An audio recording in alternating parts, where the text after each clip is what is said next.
এই দোয়াটা তিনি বোনরা মুখস্থ করে রাখতে পারেন, কারণ অনেকেই চলতে ফিরতে উঠতে বসতে অনেক রকম হ্যারাসমেন্টের শিকার হন।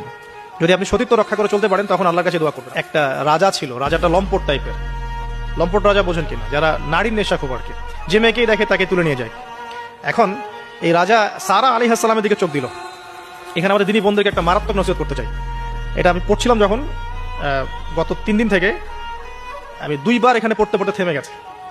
সারা আলাইহিস সালামকে যখন কিডন্যাপ করা হয়েছে তখন দুটো কাজ হয়েছে এখানে। এক, ইব্রাহিম আলাইহিস সালাম সাথে সাথেই তিনি নামাজে দাঁড়িয়ে গেছেন। ইব্রাহিম আলাইহিস সালাম কি করেছেন? নামাজে দাঁড়িয়ে গেছেন।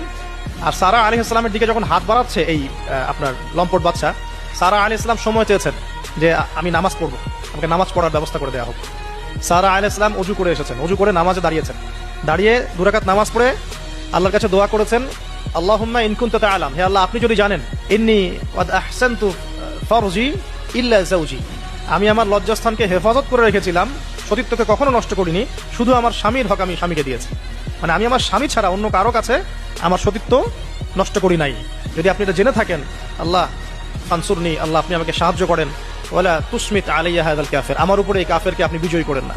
দোয়া করার সাথে সাথেই এই বাদশার হাতটা অবশ হয়ে গেছে, হাত আর আগাচ্ছে না, হাত প্যারালাইজ হয়ে গেছে, পড়ে গেল সে। তখন আবার তিনি দোয়া করছেন সারা আলাইহিস সালাম, আল্লাহ এখন যদি সে মারা যায় তাহলে মানুষ মনে করবে আমি মেরে ফেলছি।